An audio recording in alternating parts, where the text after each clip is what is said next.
ئەمە شوێنە نوێیەکەی مەزەدخانەی کەلارە کە لە ماوەی ڕابردوودا چەند جارێک شوێنی بازاڕەکە گۆڕاوە و ئەمەش بارگرانی بۆ کاسبکاران و کڕیارانی بازاڕەکە دروست کردووە.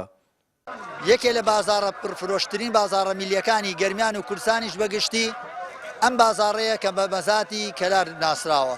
هەر جاری لە جێگەیەک شوێنیان بۆ دیاریەکەن لە ئاستی پێویستە خزمەت نەکراون، لە ئاستی پێویستە بەدەمیانەوە نهاتن. مە چوارەمین جارە شوێنەکەی ڕائگوازن و ئەتر نازانین داهاتووش بەرەو کوێیانە بن.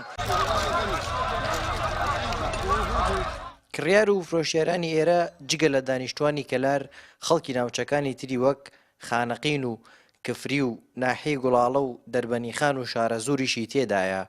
گۆڕین شوێنی بازاڕەکە و دروستبوونی ئاستەنگی هاتوچۆکردن ناڕەزایی هاوڵاتیانی لێکەوتۆتەوە. دەربارەی ئەم مەزاتە شوێنەکەی گونجاو نییە لەو لاوە ئەمە جادەی قیرە قەرەباڵخێکی زۆر لەسەر ئەو جادە دروستەوێت.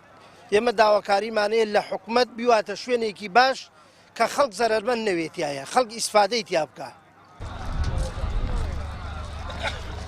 فرۆشیارێکی بازاڕەکەش نیگەرانە لە چەند جارێک گۆڕینی شوێنی بازاڕەکە و دەڵێت حکوومەت با لێمانگەڕێ ئیشی خۆمان بکەین و ئەوەنە شوێنمان پێ نەگۆڕێت.